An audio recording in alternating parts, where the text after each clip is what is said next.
We weren't giving guns to people who were hunting bear. We were giving guns to people who were killing other humans. When did you first know about the program, officially I believe called Fast and Furious? Not sure the exact date, but I probably heard about Fast and Furious for the first time over the last few weeks.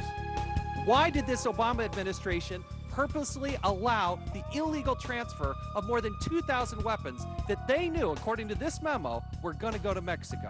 The guns that we saw these individuals buy will begin turning up at crime scenes in the United States and in Mexico.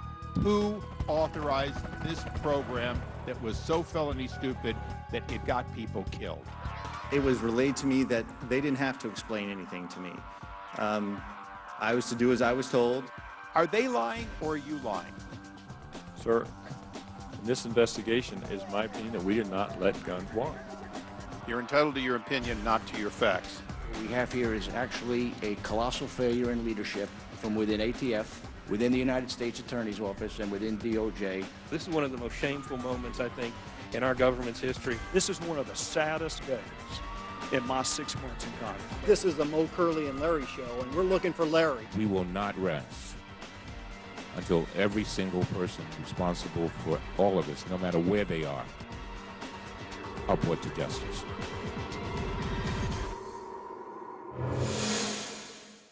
And welcome to this special edition of Hannity. Tonight, we investigate Operation Fast and Furious, the highly controversial program initiated by the Justice Department's Bureau of Alcohol, Tobacco, and Firearms. Now, the operation grew out of the ATF Southwest Border Initiative. It was called Project Gunrunner. Now, when the project first began back under the Bush administration in 2006, its purpose was to, quote, reduce firearms and explosives related to violent crime associated with Mexican criminal organizations operating in the U.S. and Mexico by preventing these organizations from unlawfully acquiring and trafficking firearms and explosives, unquote.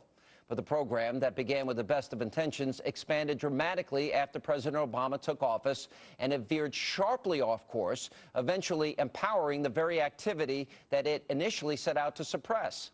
In 2009, Congress gave the ATF $21.9 million in part to support and expand the program called Project Gunrunner. One of the offshoots of the project was Operation Fast and Furious, which was run out of the ATF's Phoenix, Arizona Field Division. It incorporated a new gun-walking strategy, which allowed suspects to literally walk away with illegally purchased guns in the hope that the straw purchasers would lead law enforcement to bigger fish in the gun trafficking networks. It was then that this thing turned ugly. What we had was a toxic and deadly combination of incompetence, bureaucratic malfeasance, and an anti-gun agenda. This sense that they needed to do everything in their power to smear gun dealers and blame them for the problem. More than 90% of the guns recovered in Mexico come from the United States, many from gun shops that line our shared border. What's most ironic, of course, is that it's the gun dealers themselves who were warning these top officials that things had gone wrong. It's becoming obvious that the largest supplier to the Mexican gun violence is the BATFE. It's not the dealers. They're using the dealers as the scapegoat. Under Operation Fast and Furious, the ATF allowed the sale of 2,020 firearms to suspected smugglers. While 1,430 of those firearms are still on the streets and unaccounted for, 590 have been linked to criminal activity, including the December 2010 murder of border agent Brian Terry, who was killed near Rio Rico, Arizona, by suspected operatives of a Mexican drug smuggling organization. Internal ATF emails later confirmed that 2 of the weapons found at the scene had been purchased earlier that year as part of the Fast and Furious program. They're dead Americans as a result of this failed and reckless program. I'm with a great exception to what you just said. The notion that somehow or other this Justice Department is responsible for those deaths that you mentioned, that assertion is offensive. January 2011. Iowa Senator Charles Grassley, the ranking member of the Judiciary Committee, sent a letter to the acting ATF director, Kenneth Melson, writing, quote, members of the Judiciary Committee have received numerous allegations that the ATF sanctioned the sale of hundreds of assault weapons to suspected straw purchasers who then allegedly transported these weapons throughout the southwestern border area and into Mexico. Assistant Attorney General Ronald Weish responded by calling Grassley's allegation flat out false. Then in February, another innocent American loses his life. 32-year-old ICE agent Jamie Zapata was gunned down on a Mexican highway by members of a dangerous drug cartel. ATF officials trace one of the weapons used to a sale in Texas that likely took place under the operation, although officials will not confirm it. Later, President Obama was publicly asked about the operation for the very first time by Spanish TV network Univision. There may be a situation here in which a serious mistake was made. If that's the case, then we'll find out and we'll hold somebody accountable. On May 3rd, Attorney General Eric Holder testified before the House Judiciary Committee. When did you first know about the program? I'm not sure the exact date, but I probably heard about Fast and Furious for the first time over the last few weeks.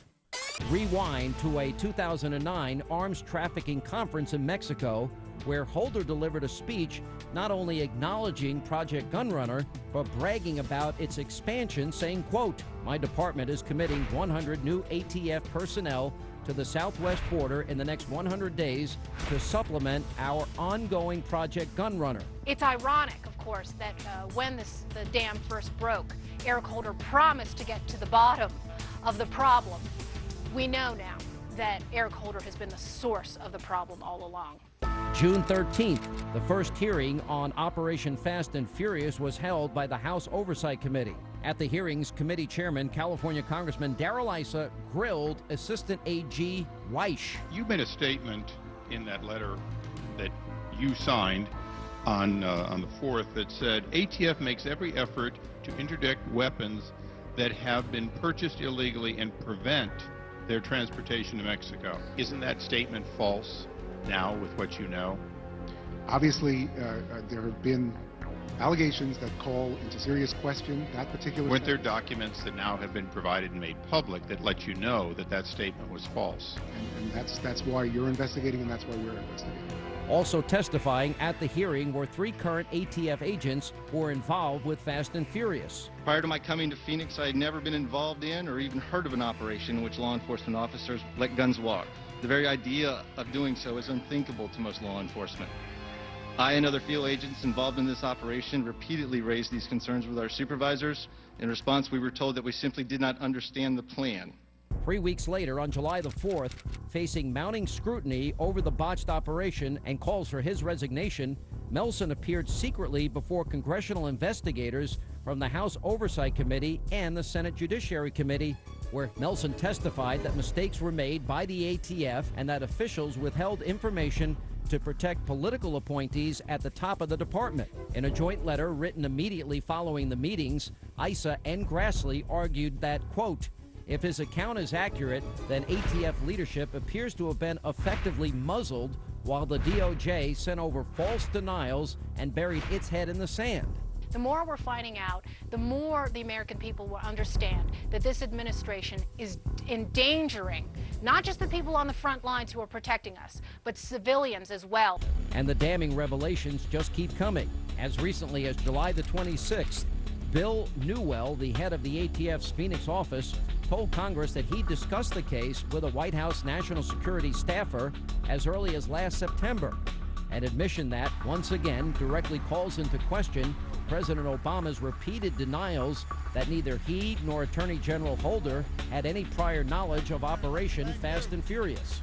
What we need is answers from the very top, and we haven't had them yet. We haven't had a single official fall.